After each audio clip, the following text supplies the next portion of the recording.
Morning students.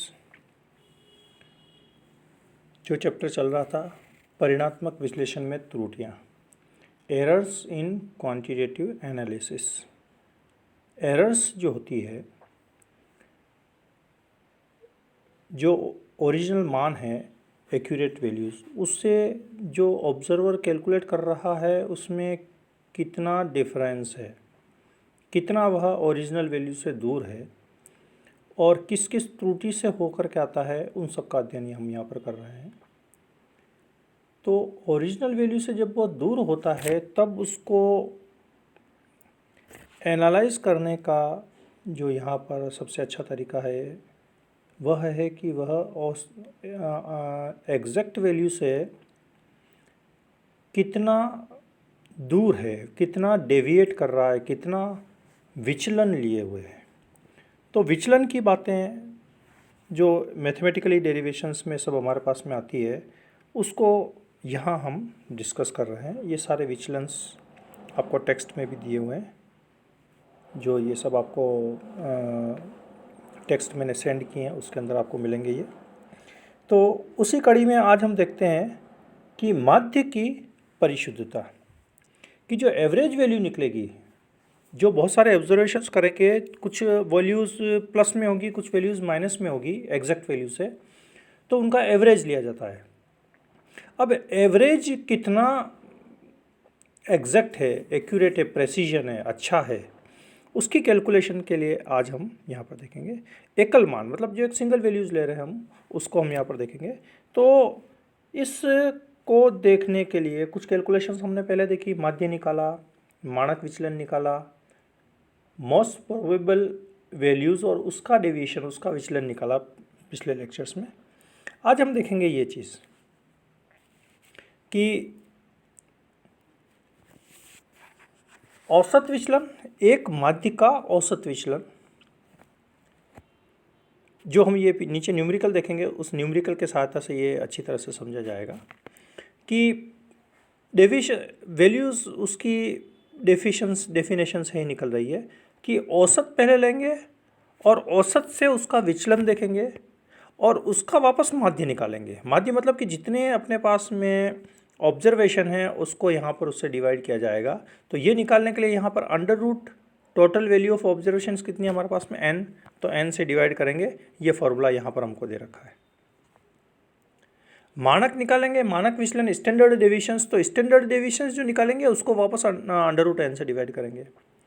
और most probable जो values निकालेंगे तो मोस्ट प्रोबेबल वैल्यूज से जो डेविएशन आएगा उसको वापस अंडर रूट n से डिवाइड करेंगे, तो वह आएगा एक माध्य का प्रायिक विचलन, एक माध्य का प्रायिक विचलन, most probable deviations from the average value.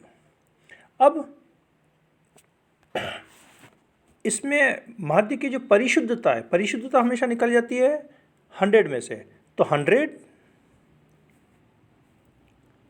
Into ये जो हमने ऊपर निकाला एक माध्य का माध्य डेविएशन, ठीक है, और किससे निकालेंगे हम, माध्य से, तो डिवाइडेड बाय माध्य म्यू, राइट।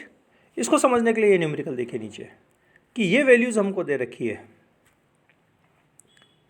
ठीक है। इन वैल्यूज़ का ये एवरेज हमने निकाला, सारे वैल्यूज़ को जोड़ दिया और जोड़ने के बाद में उसको डिवाइड किया number of observations. Number of observations यहाँ पर है 9, तो 9 से डिवाइड किया, तो ये हमारे पास में ये आया म्यू। ये जो वैल्यू है, ये वैल्यू एवरेज को कहते हैं म्यू, ये वाला म्यू जो ये न्यूमेरिकल में आ रहा है ऊपर, ठीक है, ये म्यू है हमारे पास में, ये म्यू, ठीक है। तो ये म्यू की कैलकुलेशन हो गई। अब जो हमारे पास में म्यू आया वो इन सब ऑब्जर्वेशन से कितना डेविएट कर रहा है, तो ये सब डेविएशंस निकाला हमने, राइट। तो ये कहलाता है हमारे पास में ये डेविएशन डेल्टा, ठीक है, डेल्टा। अब इस डेल्टा को अगर अंडर रूट 9 से डिवाइड कर देंगे, अंडर रूट 9 से, ठीक है, विचलन आ गया। विचलन के बाद में इसका निकालिए माध्य विचलन, तो माध्य विचलन कैसे निकलेगा कि डिवाइडेड बाय वापस करेंगे उसको नंबर ऑफ ऑब्जर्वेशन से, विचलन का माध्य, ये तो है माध्य, ये विचलन का माध्य। तो ये हमारे पास में माध्य विचलन आया, ये डेल्टा, ये वाला डेल्टा। अब इस डेल्टा को हम √9 करेंगे तो हमारे पास में आएगा एक माध्य का औसत विचलन, राइट। इसी तरह से दूसरा हमारे पास में मानक विचलन का फॉर्मूला ये है, sigma is equal to under root summation d square upon n-1 upon n-1, ठीक है। तो डी तो ये रही हमारी जो निकाली हमने, ये डी 0.03, 0.03, 0.02, 0.002, ये सब जो वैल्यूज़ दे रखी है ये हमारे पास में डी है। तो इस डी का स्क्वायर करेंगे, इस डी का हम स्क्वायर करेंगे जैसा कि ये यहाँ पर किया गया है, ये डी का स्क्वायर सारा, ठीक है। और टोटल हमारे पास में 9 है तो 9-1, तो ये वैल्यू हमारे पास में आएगी, तो ये वैल्यू कहलाएगी हमारे पास में सिग्मा, ये कहलाती है हमारे पास में मानक विचलन, मानक विचलन, राइट। तो ये ऊपर की जो डेफिनेशंस आ रही है उनको हम इस तरह से न्यूमेरिकल्स में, ठीक है।